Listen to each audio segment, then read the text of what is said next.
BTV ఇది మీ TV. ఏపీలో elections రాబోతున్నాయి కదా, నెక్స్ట్ సీఎం ఎవరు వస్తే బాగుంటుంది అనుకుంటున్నారు? నెక్స్ట్ సీఎం చంద్రబాబు నాయుడు వస్తేనే బాగుంటుంది ఏపీకి. చంద్రబాబు నాయుడు వస్తే మరి పరిపాలనలో మరి ఏం అభివృద్ధి జరుగుతుంది అనుకుంటున్నారు?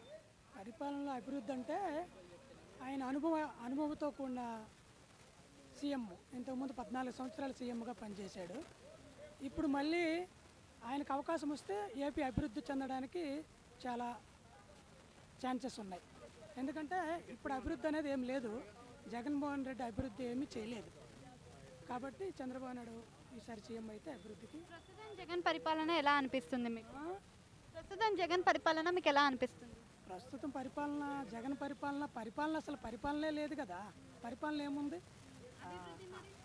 అభివృద్ధి లేదు. పరిపాలన అయితే ఆయనకు తెలిస్తే కదా పరిపాలన అని చెప్పడానికి. మనం కొన్ని సినిమాలు ఆయనకు అగేనెస్ట్గా తీస్తున్నారు కదా, అలా తీయడం వల్ల చంద్రబాబు నాయుడుకి అగేనెస్ట్గా తీస్తున్నారు అంటే ఆయన డబ్బులు ఇచ్చి, డైరెక్టర్లకు డబ్బులు ఇచ్చి ఆయన చంద్రబాబు నాయుడు మీద అగేనెస్ట్గా అట్లా తీయడం వల్ల మరి ప్రజల్లో ఏమన్నా మార్పు వస్తుంది అనుకోవచ్చు? అసలేం మార్పు రాదు. ఎవరు దొంగ ఎవరు దొరో, ఎవరు మంచోలో ఎవరు చెడ్డోళ్ళు అనేది ప్రజలు కాదు. ముందే తెలుసు, అందరికీ తెలుసు. చంద్రబాబు నాయుడు ఎలాంటోడు, జగన్మోహన్ రెడ్డి ఎలాంటోడు అనేది అందరికీ తెలుసమ్మా.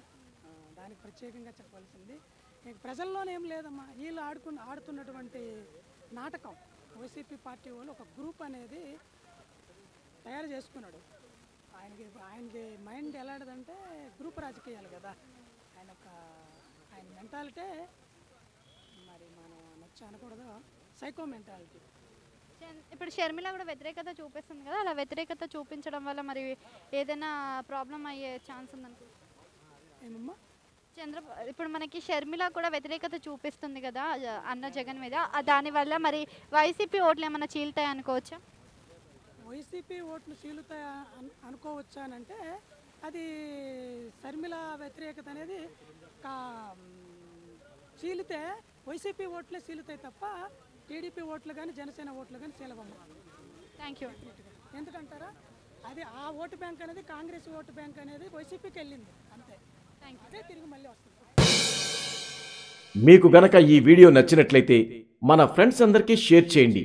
మీ బీటీవీని సబ్స్క్రైబ్ చేయండి ప్లీజ్. బీటీవీ ఇది మీ టీవీ.